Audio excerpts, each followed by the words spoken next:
Passamos agora ao Alfonso Lourin Dias, que é doutor em História da Arte pela Universidade Complutense de Madrid e tem um mestrado em Museologia e Desenho de Exposições. E é técnico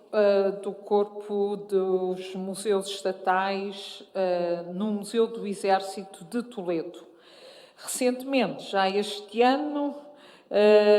foi co-comissário e coordenador da exposição temporária Los Heróis de Bel-Air, la História de los Últimos de Filipinas.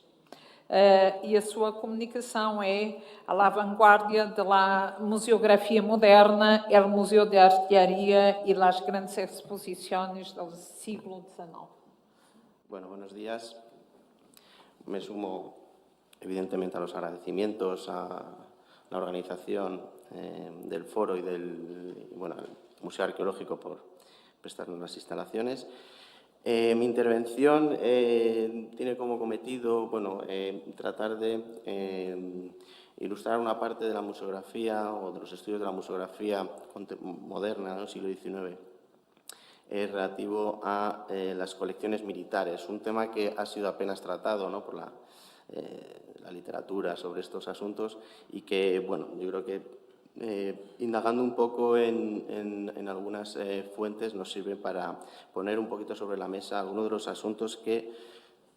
digamos, las colecciones militares y sobre todo el Museo de Artillería, el precedente del Museo del Ejército, ya estaba planteando en un momento en el que se estaba forjando un poco todo este discurso de la museografía moderna en el siglo XIX. La idea era, comenzar un poco, ¿no?, el nacimiento de los museos modernos, siglo XVIII, al calor, ¿no?, de las ideas de la Ilustración.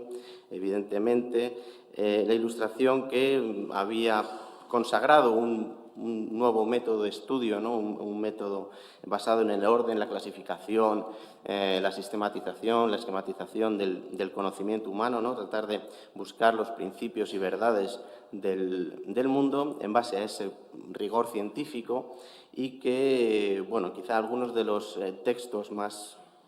plausibles, más manifiestos de estos, de esta práctica, de este modelo, lo podemos encontrar pues, en los estudios de botánica de Linneo, en la enciclopedia francesa, evidentemente, o, por ejemplo, en aquello que afecta al mundo de las artes, en los textos de Winkelmann, ¿no?, y en esta revisión y renovación y casi nacimiento de la historiografía moderna del arte, ¿no? En este sentido, pues los museos, la creación de los museos durante el siglo XVIII han sido también dependientes, incluso herederos un poco de esa organización o de este proceso, ¿no?, de ese proceder del saber, de la puesta del conocimiento del científico por parte de las ideas ilustradas. La primera, las opciones que se valoraban a la hora de, poner en común el conocimiento, los objetos artísticos, ¿no?, que hasta entonces habían estado reunidos en manos de unos pocos, en el momento en el que en el XVIII se ponen en común al resto de los mortales, también va a estar un poco condicionado o basado en esos modelos en ese modelo, en esos principios que, la práctica del rigor científico, del conocimiento y la ilustración había granjeado ciertos éxitos en otras disciplinas, en otros ámbitos del conocimiento, ¿no? Otras ramas del saber o del conocimiento, como podría ser el caso de los museos, evidentemente se suman un poco en el sentido, en la medida en que se trasladan esos contenidos también de una forma bastante natural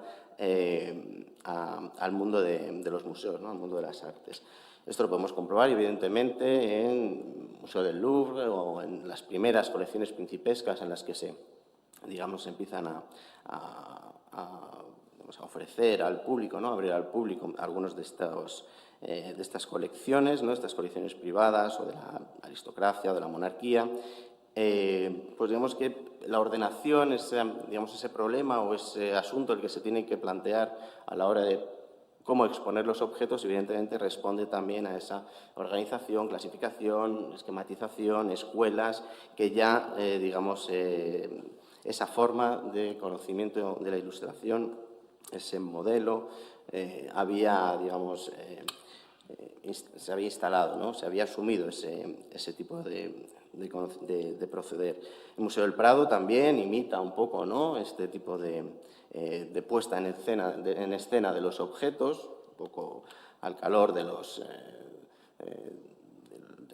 nacientes museos nacionales, las grandes colecciones museísticas del siglo XVIII, ya a principios del siglo XIX,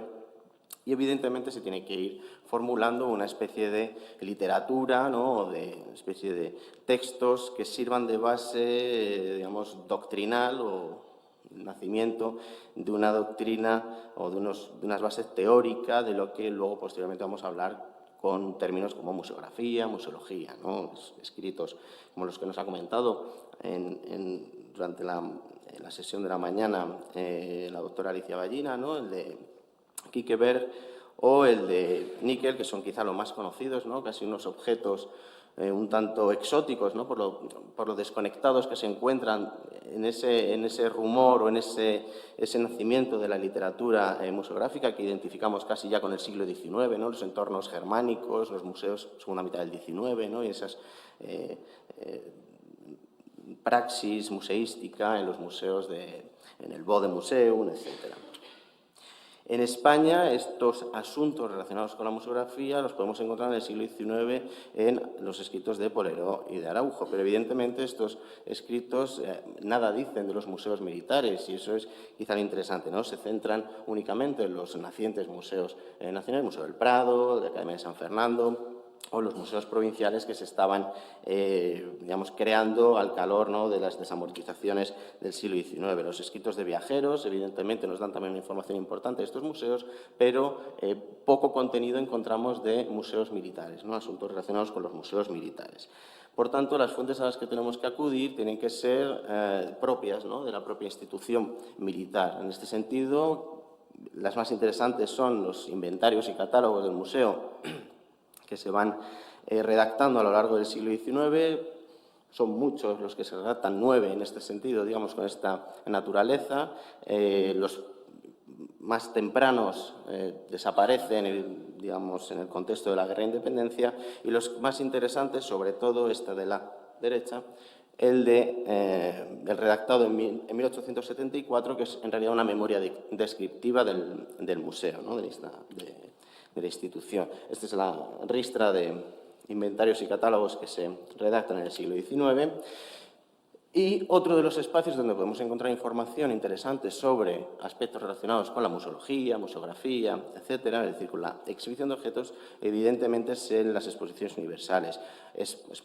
Digamos, todo este fenómeno de la exposición del siglo XIX, tanto nacionales como internacionales, universales o coloniales, ¿no?, digamos, en todas sus variantes. Digamos, espacios donde los museos militares tuvieron una participación verdaderamente activa y en las que, digamos, funcionaban como un gran escaparate, como saben, expositor de objetos, ¿no? Otro de los lugares donde podemos encontrar, y ya de una manera más concreta, visual, cómo se disponían las colecciones en los museos militares, evidentemente es la fotografía, ¿no? Algunas de ellas nos hemos conservado, tanto del Museo de Artillería, es decir, el precedente del Museo del Ejército, como de las exposiciones universales, internacionales, o en este caso de corte colonial, ¿no? Nuevamente, cantidad de... Este sería el tipo de objetos que se presentaban a este tipo de exposiciones, ¿no? Digamos, la marca España del siglo XIX de las colecciones militares, de mucho éxito, de todo, digamos, de naturaleza muy heterogénea, ¿no?, como más o menos es, digamos, la configuración de las colecciones del museo en la actualidad. Escritos, bueno, mapas... Siglo XIX... Bueno, entonces vamos al meollo. Lo interesante, o bueno, las conclusiones o quizá algunos asuntos que nos interesan es que tanto en estos catálogos, bueno, en todas estas fuentes que he comentado, lo que se puede percibir es que en todos ellos late un sentimiento bastante temprano por parte de las instituciones militares, sobre todo el Museo de Artillería, en el que los propios miembros de los cuerpos, ya sean directores o algunos de los miembros que funcionan casi como correos en estas exposiciones universales, ya aparecen en todos ellos información en las que se indica asuntos relacionados con la presentación de los objetos, qué problemas existen dentro de estos lugares de exhibición,